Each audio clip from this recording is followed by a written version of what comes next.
Alright guys, this is the video to help you out with your Keeping It Fresh Chapter 6. Let's start with Chapter 1, Number 1. Find the prime factorization of 56. So remember, prime factorization means we're looking for a prime tree. So take 56, come up with two numbers you can think of that multiply to 56. I can think of 8 and 7 off the top of my head, but other numbers would work too.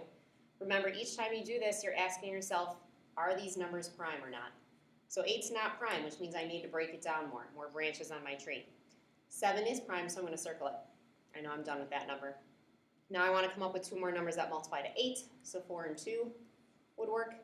2 is prime, so I'm going to circle it, but 4 is not. 4 I can multiply 2 and 2, and now those are all prime as well. Remember, your answer is all of these prime factors multiplied together. So my answer would be 2 times 2 times 2 times 7, but we want to write that using exponents. So since I have 3 2's multiplied by each other, that's 2 to the third times 7. So our final answer there should be that the prime factorization is 2 to the third times 7. Number 2 says find the GCF of 36 and 54. GCF is greatest common factor. The easiest way to do that is to use the cake method. So take your two numbers, draw your first layer of cake. Pick a number you can think of that divides into 36 and 54. Any number you can think of will work. Remember, if you're stuck, look at your numbers to see if they're even. If they're even, then you know at least you can do divided by 2. I'm going to say I know these are both divisible by 6, so I'm going to start with 6. 6 divides into 36 6 times. 6 divides into 54 9 times. Now what you want to do is check this next layer of cake and ask yourself if there's a number you can divide into both again, because if there is, you keep going, and there is. The number that divides into both 6 and 9 would be 3. So 3 divides into 6 2 times and divides into 9 3 times. If I check 2 and 3, there's no number other than 1 that divides into those, so I know that I stop. That's my last layer of cake. Remember, GCF is all the numbers on the side of your cake multiplied together. So 6 times 3 means my GCF here is 18. That's the biggest number that can divide into both 36 and 54. Number 3 says find the LCM of 24 and 40. LCM is least common multiple. So again, you can use cake. So write out your two numbers, 24 and 40, just like you do with GCF. Pick a number that divides into both. Well, I can think of 4 that divides into both 24 and 40. That would give me 6 and 10. But those are both even, so I know for sure I can keep going with at least a 2. 2 divides into 6 3 times and into 10 5 times. There is no number that divides into both 3 and 5 other than 1. Now LCM isn't just the numbers on the side, it's all the numbers on the side and on your most bottom layer of cake multiplied together.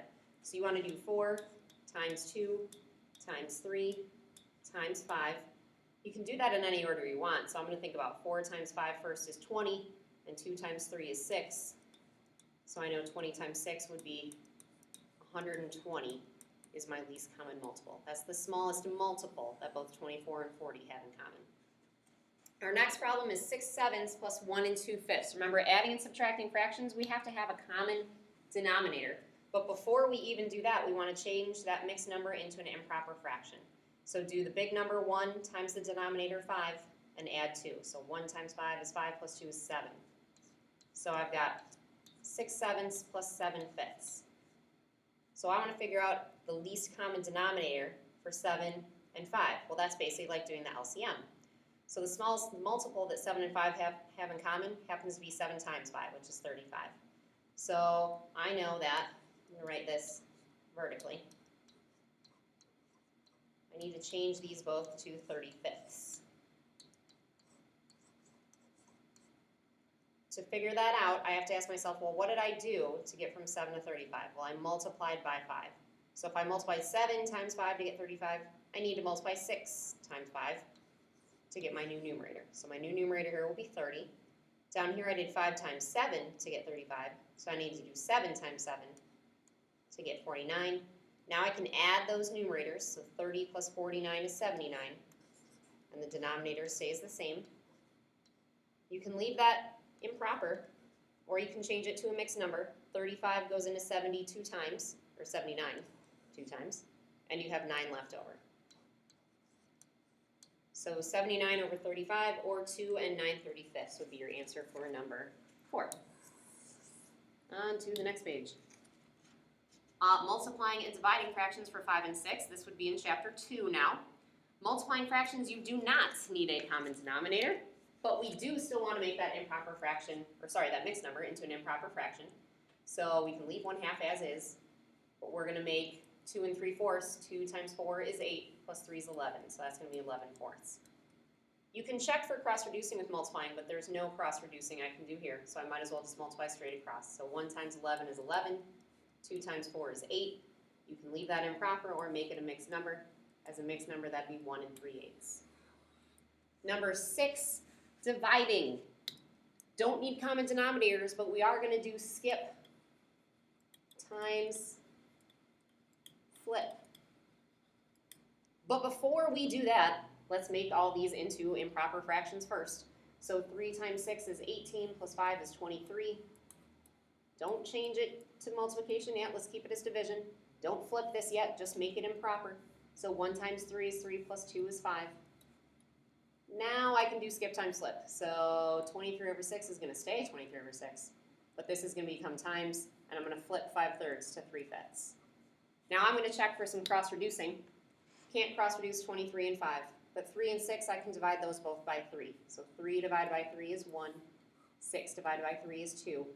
Then remember, you still multiply straight across for your answer.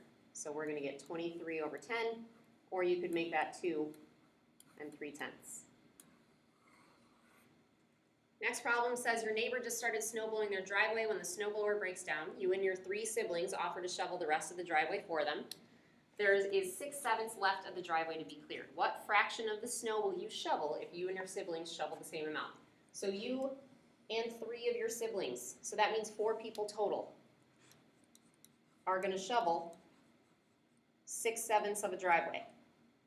So I need to figure out how much is just one person shoveling. How much are you shoveling? Well, that means I need to take 6/7 and divide it by 4. I'm going to write it as 4/1 since we're dealing with fractions, just like we did in number 6. We want to think about skip times flip. So that means I'm going to keep 6/7 as is, change this to times, and flip 4/1 to 1/4. You can cross-reduce here if you want. 6 and 4 can both be divided by 2. So 4 divided by 2 is 2. 6 divided by 2 is 3. And if you multiply straight across, that means each person is shoveling 3/14 of the driveway.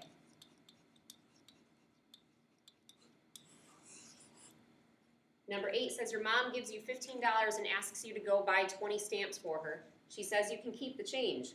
Stamps cost 49 cents each. How much will you have left over? This is going to be a 2-part problem. Part 1 should be to figure out how much do those stamps cost you. And then part 2 would be to figure out how much money is left over. So how much do the stamps cost? Well, they're 49 cents each, and you need to buy 20 of them. So if each of them are 49 and you need 20, that's a multiplication problem. You want to multiply 20 times 49 cents. Now remember, with decimals, you can ignore the decimal for multiplying and just think about it in the end in your answer. So we can do 49 instead of 0.49 times 20. You can scoot the 0 over to keep it a little more simple. So I'm going to have 0. 9 times 2 is 18. Carry the 1. 4 times 2 is 8, plus that 1 is 9. But remember, it was 49 cents. So the decimal was here. There is no decimal in the 20. So 1, 2 numbers were behind the decimal. Here's the decimal currently. I need 1, 2 numbers behind the decimal in my answer.